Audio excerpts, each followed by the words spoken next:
Ground effect is another aerodynamic phenomenon that a pilot needs to become familiar with. If a pilot doesn't understand ground effect, it's very difficult to land properly, and it can also be difficult to take off. For example, here we have an airplane that is on the approach to runway 9, and this pilot doesn't understand ground effect, has gotten close to the runway, and is continuing to float without touching down. If we take a look at where ground effect exists, we can see that the pilot has entered ground effect, which doesn't allow for a reduction in airspeed, which doesn't allow the descent. Done properly, the landing looks more like this, where the pilot begins the round out before entering ground effect, allowing for a decrease in airspeed right here, which allows for a descent. And he continues that all the way to the touchdown. Also, on takeoff, if an airplane is overloaded, it may very well take off the runway. However, it may not exit ground effect. So let's take a closer look at what ground effect is. Here we have a cross-section of a wing that's flying well above the ground.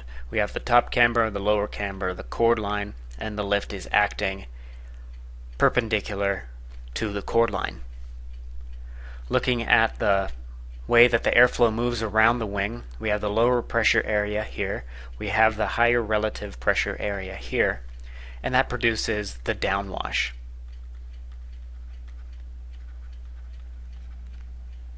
Altogether, analyzing the lift that we have, this is the lift acting against gravity, and this is the lift that is producing induced drag. Now let's look at this wing as it flies closer to the ground.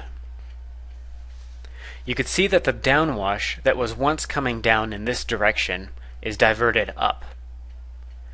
What that does to the lift is brings it up more vertically. Because it's more vertical, our induced drag is reduced.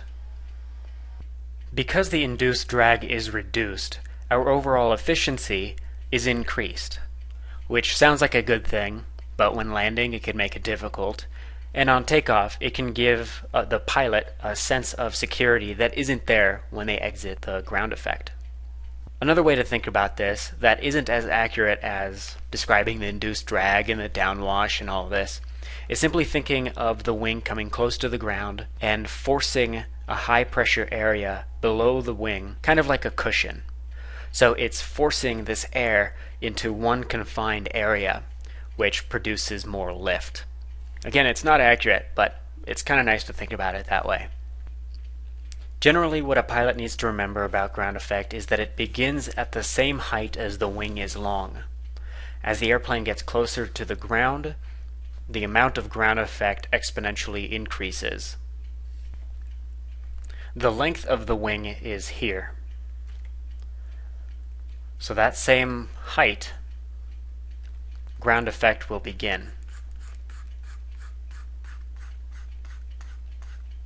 So whether the airplane is taking off or landing, it is in ground effect if it's underneath that altitude.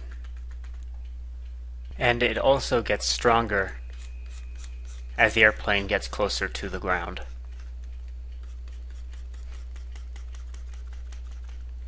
There are airplane builders that have taken advantage of ground effect to create a whole different type of aircraft. This is called an chronoplane. It's made by Russia, and it is not designed to leave ground effect. Because of the increased performance, this airplane is very quick, burns very little fuel. However, for some reason these airplanes, or I don't know what they are, I guess they're not even airplanes, have never really caught on, other than for recreational flight.